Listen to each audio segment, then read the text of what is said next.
Hello students, पिछले video में हमने आपको कोशिका झिल्ली के बारे में बताया था, जिसमें आपने सेल मेम्ब्रेन के बारे में पढ़ा था। आइए देखते हैं कोशिका भित्ति के बारे में, सेल वॉल के बारे में। ध्यान से आप समझें सेल वॉल क्या होता है। कोशिका भित्ति आपको याद ही होगा कि कवक व पौधों की जीव द्रव्य झिल्ली के बाहर पाए जाने वाली दृढ़ निर्जीव आवरण को कोशिका भित्ति कहते हैं। ठीक है, यह जो कोशिका भित्ति है, सेल वॉल है, पिछले वीडियो में हमने आपको बताया था कि यह जंतु कोशिका में नहीं पाई जाती है। सेल वॉल जो है जंतु कोशिका में नहीं पाई जाती है। सेल वॉल जो है वह पादप कोशिका में पाई जाती है। यह सबसे बाहरी परत होती है, मोटी परत होती है, दृढ़ होती है, निर्जीव होती है। ठीक है, तो कवक व पौधों की जीव द्रव्य झिल्ली के बाहर, ठीक है, सेल मेम्ब्रेन के बाहर पाए जाने वाली दृढ़ निर्जीव आवरण को कोशिका भित्ति कहते हैं, सेल वॉल कहते हैं। ठीक है, तो कवक में और पौधों में जीव द्रव्य झिल्ली के बाहर प्लाज्मा, ठीक है, सेल मेम्ब्रेन, प्लाज्मा मेम्ब्रेन के बाहर एक दृढ़ और निर्जीव आवरण पाया जाता है, जिसे कोशिका भित्ति कहते हैं, सेल वॉल कहते हैं। कोशिका भित्ति कोशिका को केवल यांत्रिक हानियां और संक्रमण से ही रक्षा नहीं करती, बल्कि यह कोशिकाओं के बीच आपसी संपर्क बनाए रखने तथा अवांछनीय बृहद अणुओं के लिए अवरोध प्रदान करता है। तो कोशिका भित्ति का क्या कार्य है, क्या इससे लाभ है पौधों को? तो कोशिका भित्ति जो है कोशिका को केवल यांत्रिक हानियों और संक्रमण से ही रक्षा नहीं करती है। ठीक है, तो सेल वॉल जो है कोशिका को यांत्रिक हानियों से बचाती है, चोट लगने से बचाती है, संक्रमण से उसकी रक्षा करती है। इसके अलावा यह सेल वॉल कोशिका भित्ति कोशिकाओं के बीच आपसी संपर्क बनाए रखने और अवांछनीय बृहद अणुओं के लिए अवरोध प्रदान करती है।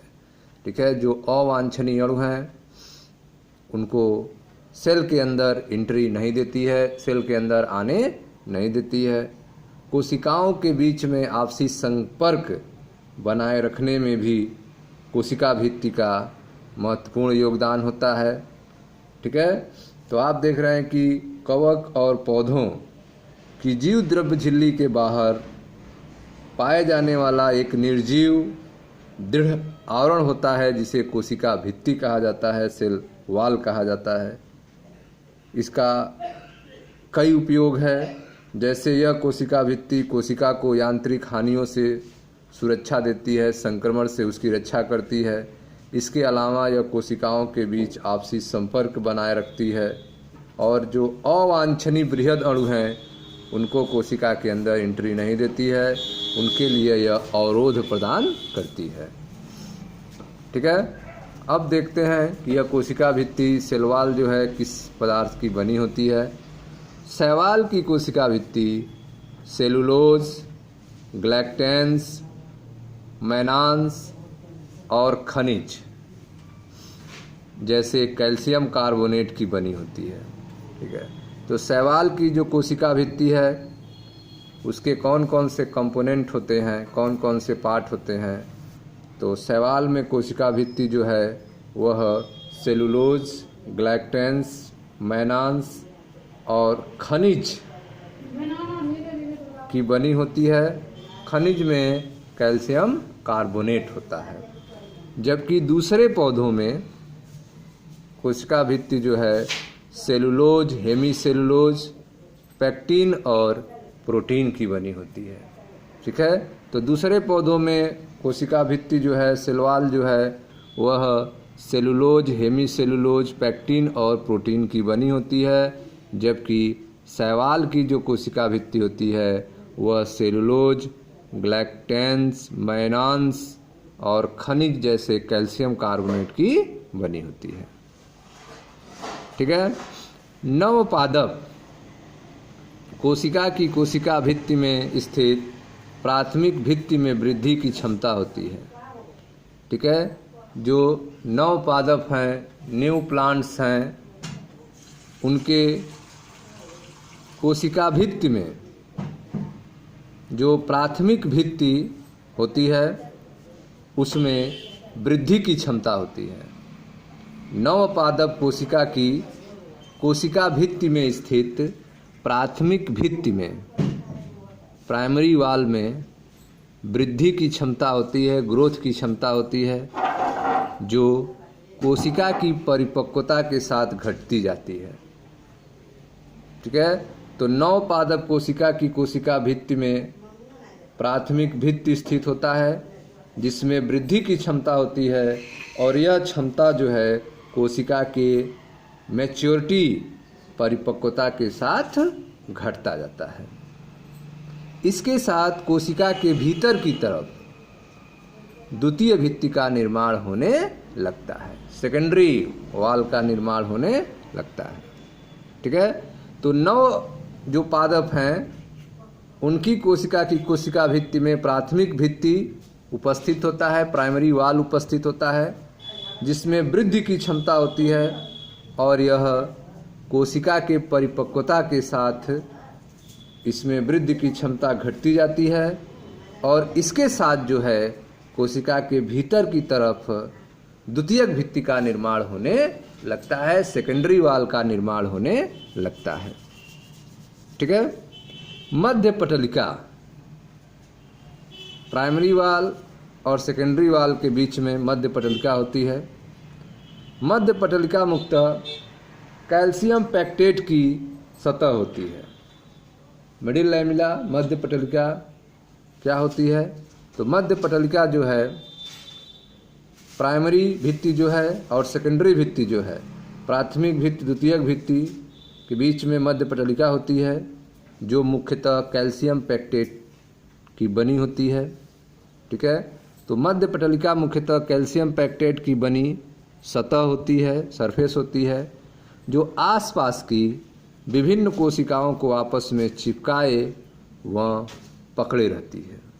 ठीक है, तो मिडिल लैमेला जो है वह कैल्शियम पैक्टेट का बना होता है जो आसपास के विभिन्न कोशिकाओं को आपस में चिपकाए व पकड़े रहती है।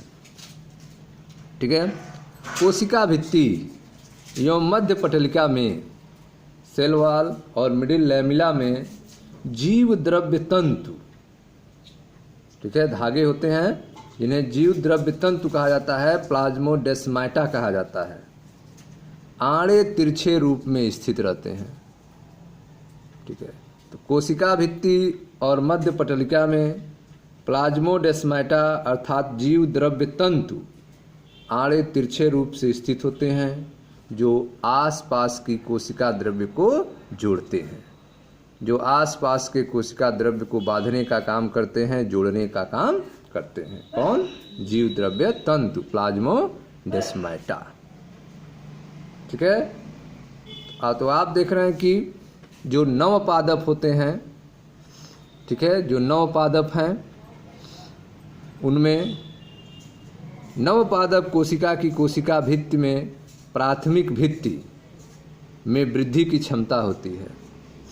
नवपादप कोशिका की कोशिका भित्ति में स्थित जो प्राथमिक भित्ति होती है, प्राइमरी वाल होता है, उसमें वृद्धि की क्षमता होती है, ग्रोथ का पावर होता है, लेकिन यह जो क्षमता है वह कोशिका की परिपक्वता के साथ घटता जाता है, और इसके साथ कोशिका के भीतर की तरफ द्वितीय भित्ति का निर्माण होने लगता है, सेकेंडरी वाल का निर्माण होने लगता है।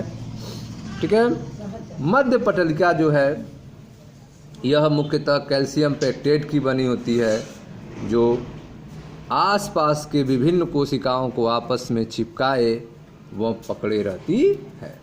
ठीक है, तो मध्य पटलिका मुख्यतः कैल्शियम पैक्टेट की बनी सतह होती है जो आसपास के विभिन्न कोशिकाओं को आपस में चिपकाए व पकड़े रखती है।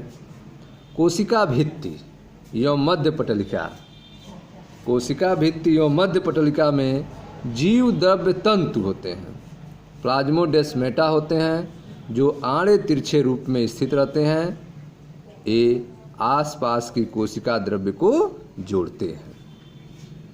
ठीक है स्टूडेंट्स, तो यह था कोशिका भित्ति के बारे में, सेल वॉल के बारे में। मिलते हैं नेक्स्ट वीडियो में जहाँ पर अंतःझिल्लिका तंत्र के बारे में अध्ययन किया जाएगा। Thank you students.